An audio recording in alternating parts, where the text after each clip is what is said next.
பசங்களா question of the டேல இருக்கும். இதுல கிளாஸ் 11ல ஒரு இன்ட்ரெஸ்டிங் டாபிக் நான் கொண்டு வந்திருக்கேன். அது என்னன்னு சொல்றதுக்கு முன்னாடி exact mega scholarship program that is you can win 100% scholarship பசங்களா எப்போங்கிறத சொல்றேன். February 15 Sunday and February 22 Sunday online and ஆஃப்லைன்ல நமக்கு இந்த எக்ஸாம்ஸ் நடக்குது. ஸோ February 15 ஆஃப்லைன்லயும் February 22 ஆன்லைன்லயும் நடக்குது. இதுல நம்மளுடைய பிரசன்ட் 12th அண்ட் ரிப்பீட்டர்ஸ் யாரு வேணும்னாலும் எக்ஸாம்ஸ் எழுதி உங்களுடைய ஸ்காலர்ஷிப்பை நீங்க கிராக் பண்ணலாம் பசங்களா. So don't forget this opportunity. And XPL is a 30 days offline crash courses. அது எப்ப ஸ்டார்ட் ஆகுதுன்னு பாத்தீங்கன்னா March 27th இருந்து ஸ்டார்ட் ஆகுது. கோர்ஸ் ஃபீ எனக்குள்ள ஹைலைட் பண்ணிருக்கு. அதே மாதிரி இது ஒரு offline crash course. It's available at Coimbatore, Tiruchi and Tirunelveli. There is a number for the admission. Don't forget to call this number.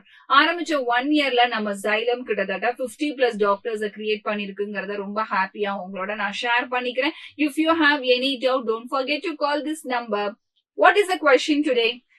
That is explain in detail the working of refrigerator. அததான் இப்ப நான் உங்களுக்கு எக்ஸ்பிளைன் பண்ண போறேன். சோ ரெடியா இருங்க, கடகடன்னு நம்ம எக்ஸ்பிளைன் பண்ணிடலாம். ஒவ்வொரு சப்ஹெட்டிங்கா நம்ம மூவ் பண்ண ஆரம்பிச்சிடலாம். The first one is a refrigerator. So refrigerator எதை யூஸ் பண்ணி பண்றாங்க? கார்னாட் இன்ஜின்ஸோட ரிவர்ஸ் ப்ராசஸ். கார்னாட் இன்ஜினே நமக்கு வந்து ஒரு ட்ரீம் தான். சோ அதாவது இமேஜினரி இன்ஜின் தான். அந்த கார்னாட் இன்ஜினோட ரிவர்ஸ் ப்ராசஸ் தான் நம்மளை பொறுத்த வரைக்கும் ரெஃப்ரிஜரேட்டர் அப்படிங்கறத நான் இங்கனக்குள்ள கிளியரா சொல்லிடுறேன். சோ கண்டினியூஸ்லி இதோட ஒர்க்கிங் பிரின்சிபலை நம்ம எக்ஸ்பிளைன் பண்ணலாம். So working principal first QEL, that is heat எனர்ஜியை பத்தி நம்ம பேச ஆரம்பிப்போம். இந்த இடத்துல ஃபர்ஸ்ட் ஒரு ஆப்ஜெக்ட் நம்ம எடுத்துக்கிறோம், அதுதான் சிங்க். ஓகேங்களா?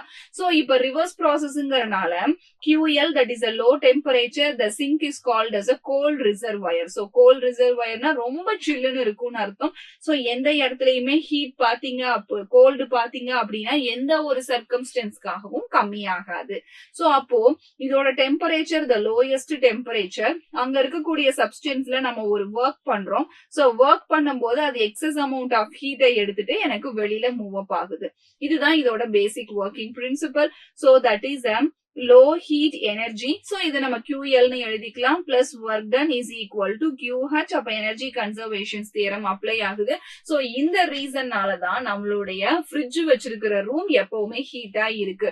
ஃப்ரிட்ஜ் சவுத்த ஒட்டியும் வைக்க கூடாதுங்கிறத நமக்கு சொல்லுவாங்க. இதுல ரொம்ப முக்கியமான விஷயம் கோஎஃபிஷியன்ட் ஆஃப் பெர்ஃபார்மன்ஸ், அதாவது COP. இந்த கோஎஃபிஷியன்ட் ஆஃப் பெர்ஃபார்மன்ஸ் நம்ம பீட்டான்னு சொல்லுவோம். சோ அந்த beta is equal to QL divided by W.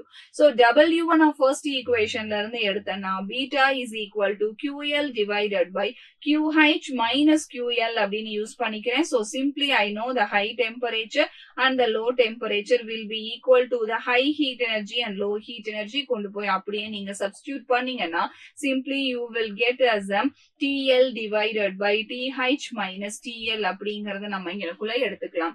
இந்த கோஎஃபிஷியன்ட் ஆஃப் பெர்ஃபார்மன்ஸ்ல சில இன்டர்ஃபரன்சஸும் இருக்கு. அது என்னங்கறத நான் இங்கக்குள்ள சொல்லிடுறேன். ஃபர்ஸ்ட் ஒன், ஒரு COP ஓட வேல்யூ பாத்தீங்க அப்படின்னா it has to be around 5 to 6. So coefficient of performance has to be 5 to 6.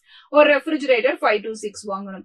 So second one பாத்தீங்க அப்படின்னா வித்தவுட் எக்ஸ்டர்னல் ஒர்க். சோ வெளியில இருந்து எந்த ஒரு எக்ஸ்டர்னல் ஒர்க்கும் பண்ணாம இந்த இடத்துல அந்த ஹீட் ஃப்ளோ நடக்கவே நடக்காது அப்படிங்கறதையும் நான் இங்கனக்குள்ள சொல்லிடுறேன்.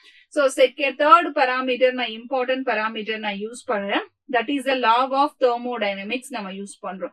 So second law of thermodynamics இந்த இடத்துல நமக்கு வயலேட் ஆகிறதுக்கான ரீசன் என்னன்னு சொல்லி பாத்தீங்கன்னா because of entropy. Entropy is a total disorder அப்படிங்கறத நம்ம ஹைலைட் பண்ணலாம். சோ ஃப்ரிட்ஜ் பிளஸ் சரௌண்டிங்ஸை பொறுத்த வரைக்கும் ஹீட் வந்து எனக்கு இன்க்ரீஸ் ஆயிட்டே தான் இருக்கும் because of heat ejection. So இந்த இடத்துல second law of thermodynamics violate ஆகுதுங்கிறதையும் நான் ஹைலைட் பண்ணி சொல்லிடுறேன். அவ்வளவுதான், சிம்பிளா ஒரு கொஸ்டின் முடிச்சாச்சு. இந்த 5 மார்க் மறக்காம படிச்சிருங்க. இன்னொரு 5 மார்க்ல உங்களை நான் மீட் பண்றேன். அது வரைக்கும் thank you so much for the wonderful session.